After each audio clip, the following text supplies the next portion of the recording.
While we're waiting for our clicker, I just want to say good afternoon. It is an honor to be here today. I want to thank you to Chinachem Group and the Hong Kong Green Building Council for having me here today.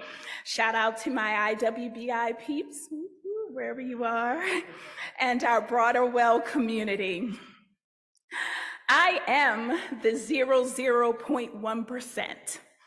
I am a Black woman executive in the global green building, climate, and sustainability industries. From both of these perspectives, the green movement's major events and everyday meetings are rarely diverse, despite the fact that both were established to be epicenters of the healing of our planted and a bridging community. After nearly 20 years as a senior executive in the global green building and climate change community, I believe we are in the midst of a paradigm shift, a global cry for people-first solutions, top of all solutions. Our climate, social, economic, and political challenges are all interconnected. Centering diversity, equity, and inclusion and accessibility to the heart of the sustainability and global green building movement is people first, and this is why.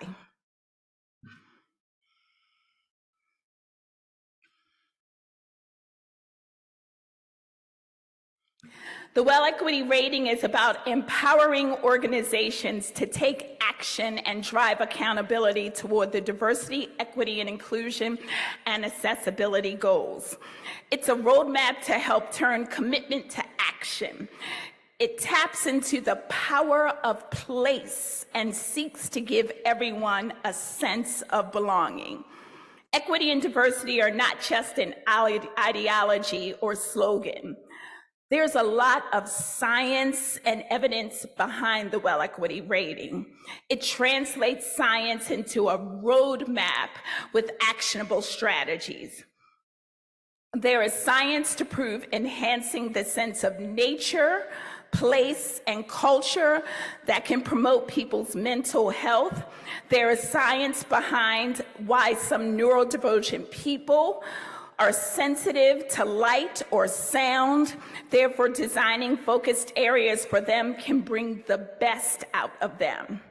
Beyond design-based strategies as such, policy is another major component of the WELL Equity Rating. Policies such as responsible hiring and labor practice within our own organizations, and all the way along the supply chain and value chain. When I think of China, I often think of the Great Wall as one of the world's wonders for over 2,000 years. There is a rich yet complicated history and long line of heritage around it. The WELL Equity Rating encourages historic acknowledgement relevant to people in their built environment, so they can feel that they are seen and heard and belong.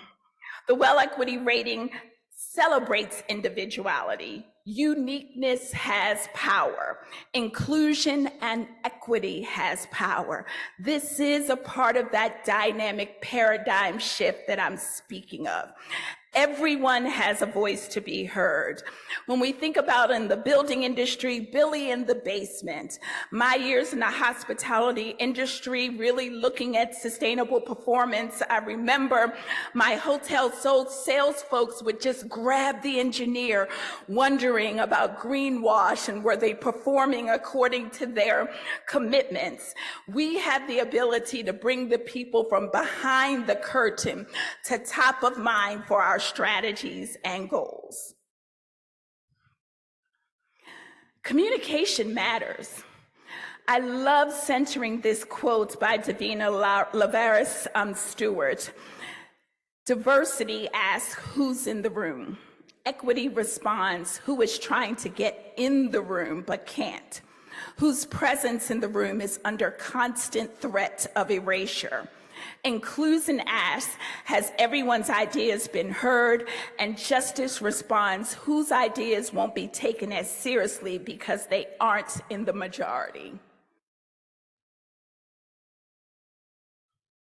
Equity is crucial to organizational health, and the WELL Equity Rating speaks to business leaders who are looking to demonstrate the ROI of DEI. We made it clear, put simply, a healthier organization equals a healthier bottom line. Put your people first with a healthier, evidence-based approach to well-being for all. One of the things, as I went on the listening and learning tour to talk to global leaders around the various frameworks that really look at health equity and people-first strategies, one of the things that they said, Kimberly, let's take a step back. How do we consider empathy? How do we measure it? We need something that is really going to have empathy at the heart of its solutions. There's a direct correlation between DEI efforts and company performance. This is that metrics piece that is so key for the S in ESG. It's the key to investing your most valuable assets, your human capital, your people. Companies reporting the highest level of racial diversity brought in nearly 15 times more in sales. A disability inclusive business strategy promotes a significant return on investment, supporting 28% higher revenue, 100% higher net income, and 30% higher profit margins. And 35% of the S&P 500 companies included DEI in their 2022 executive compensation plans. And what's so key is how you operationalize your ESG reporting. Companies can directly plug in their WELL Equity Rating into GRESB reports for points. The job market is still incredibly competitive. What we know is recruitment is key, but what about retention? The data backs it up. 76% of job candidates in the US seek out diverse companies. Organizational culture is a top consideration for over 3/4 of job candidates. Diverse companies are 2.9 times more likely to identify and build leaders. And as we heard earlier, Gen Z values DEI. Recruitment and retention is just part of the puzzle. Performance matters too. And the research is clear. Employees in diverse and inclusive workplaces are more likely to enjoy their jobs, work harder, innovate more, and ultimately stay with their employers. Companies with diverse management reported innovation revenue 19% higher.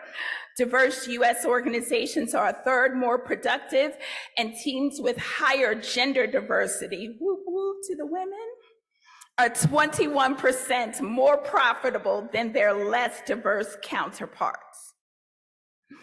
There's a direct correlation between DEI efforts and ESG performance, as was stated earlier.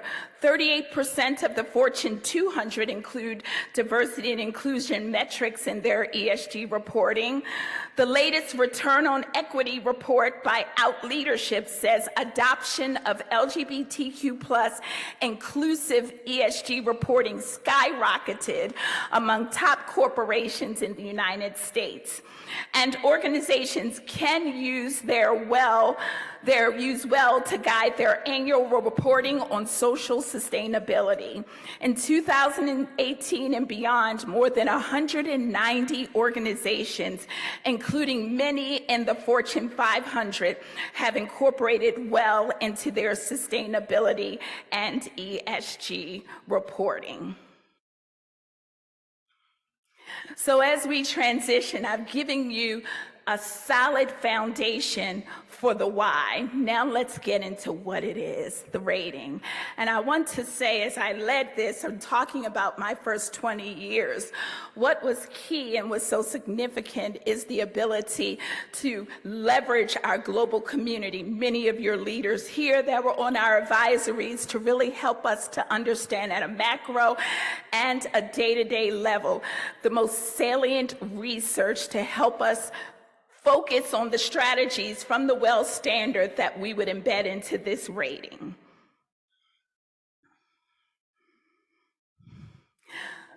The rating gives organizations an actionable framework grounded in the WELL building standard for rectifying long-standing disparities to welcome and support individuals that identify as people from non-dominant cultures, first-generation immigrants, LGBTQ+, people who are physically disabled, people who are neurodivergent, or primary givers, including mothers. To identify the populations addressed in the first iteration of the rating, IWBI undertook an extensive design thinking process, including literature review and discussions with our 200+ health equity advisors and stakeholders. In addition, there is applicability for this rating system. What we heard is we should be thinking about scale, not just from a building and a portfolio perspective, but the rating needed to address remote work as well. During our design thinking process, we were committed to partnering with leading community members and organizations to establish consistent practices for the industry and a global standard for health. The development process for rating spans months and months of research, deep technical work, rework, and conversations within our community. We relied on our advisors and our co-chairs to help us get there. I wanted you to get a sense of the journey. We thought this would take 6 months, but equity looks different in place and space, community and culture. So we couldn't scan the globe quickly. We thought it would be 6 months. It took us 2 years. From 44 individual interviews, as you can see, to organization-wide webcasts, roundtables, and conference. And I just wanted to give you a sense of the list of co-chairs, from an Olympian from Sweden to the Chief Happiness Officer from Dubai to Dr. Risa Levizo-Murray, who coined the term health equity. We went from region to region to make sure that we were listening and learning from our advisors. Now let's take a deeper look into the rating and what it has to offer. The WELL Equity Rating targets 4 to 3 policy and design-related strategies from the WELL building standard across the following 6 action areas. User experience and feedback, which includes strategies to understand the wants and needs of employees and diverse stakeholders. We see this as the first step in developing an authentic and customized roadmap for an organization's most impactful success of implementing the WELL Equity Rating. Responsible hiring and labor practices include strategies that commit to an equitable culture and a responsible supply chain to attract the best talent and support human rights, health, and safety. Health benefits and services. These strategies provide access to healthcare, social services, and other benefits to maintain employee well-being and reduce turnover. Inclusive design focuses on strategies that create places that are welcoming to people of all backgrounds and physical abilities. Supportive spaces and programs promote designing environments that encourage healthy habits, including exercise, optimal nourishment, and mindfulness, and access to biophilia and nature. Community engagement. We have a responsibility to the communities that we serve. These strategies are focused on volunteer and resources to strengthen connections to the wider community. Each location must meet 21 of the 43 strategies to achieve the rating and earn the WELL Equity rating. Before we began selecting features from the WELL Building Standard, we wanted to establish criteria that would guide us in this exercise. Each project must address two of these areas: equitable access, equitable support, and equitable retention. Here's the money slide, as I always say. Here are the strategies that go deep. As I said, we began with exploration and evaluation. And of course, there's a moment for gateways to equity, an innovation moment. As we know, frameworks are in abundance, standards are in abundance, and we don't want people to feel like they're recreating the wheel. Have the ability to submit what you're currently doing, and with your roadmap tool of the WELL Equity rating, we want to keep you moving. To go a little bit deeper, I wanted you to see some of the experiences. We have listed the DEI Assessment Action Plan feature first to highlight its importance to understand people's needs in an organization. We see this as a great way for people to get a baseline. Kimberly, we don't know where to begin. Survey your people. We need to understand where we begin and create that movement for moving forward.